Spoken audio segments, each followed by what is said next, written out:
চট্টগ্রাম সহ দেশের বিভিন্ন স্থানে নানা দুর্ঘটনা, অপরাধ ও দুঃখজনক ঘটনার খবর পাওয়া গেছে। দিনের উল্লেখযোগ্য ঘটনাগুলো তুলে ধরা হলো।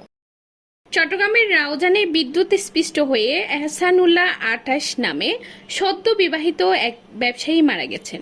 রবিবার দুপুর ২টার দিকে উপজেলার ফকিরহাট সাপলাঙ্গা এলাকার মিঠাপুকুর পাড়ে এই দুর্ঘটনা ঘটে।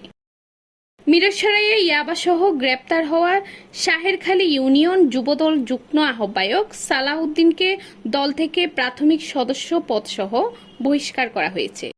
দলীয় শৃঙ্খলা ভঙ্গের অভিযোগে এই সিদ্ধান্ত নেওয়া হয়। চট্টগ্রামের ফটিকছড়িতে পুকুরে ডুবে ২ বছর বয়সী নুসাইবা নামে এক কন্যা শিশুর মৃত্যু হয়েছে। রবিবার সকালে বোচপুর ইউনিয়নের ৫ নম্বর ওয়ার্ডের পশ্চিম খোয়া এলাকায় এই ঘটনা ঘটে। মিরসরাই উপজেলার আবু তোরা বাজারে গ্যাসের চুলার ধোঁয়ায় দম বন্ধ হয়ে সামিনা আক্তার ৩৫ নামে এক গৃহবধূর মৃত্যু হয়েছে। রবিবার দুপুরে বারাবাসায় এই মর্মান্তিক ঘটনা ঘটে।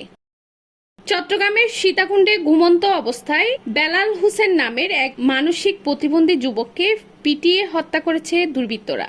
শনিবার গভীর রাতে উপজেলার সৈয়দপুর ইউনিয়নের মিরেরহাট বাজার এলাকায় এই ঘটনা ঘটে।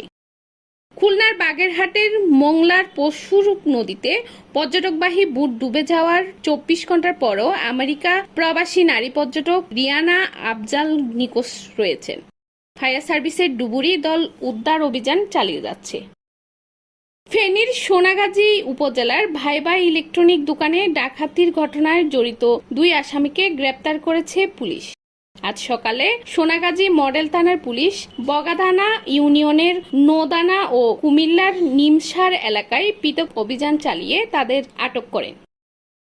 চট্টগ্রামের পটিয়া থানা এলাকায় র‍্যাব 7-এর অভিযানে ১,৮০,০০,০০০ টাকার ২০,০০০ পিস ইয়াবা মাদক পরিবহনে ব্যবহৃত ২টি মাইক্রোবাস সহ ৫ জন মাদক কারবারিকে আটক করা হয়েছে।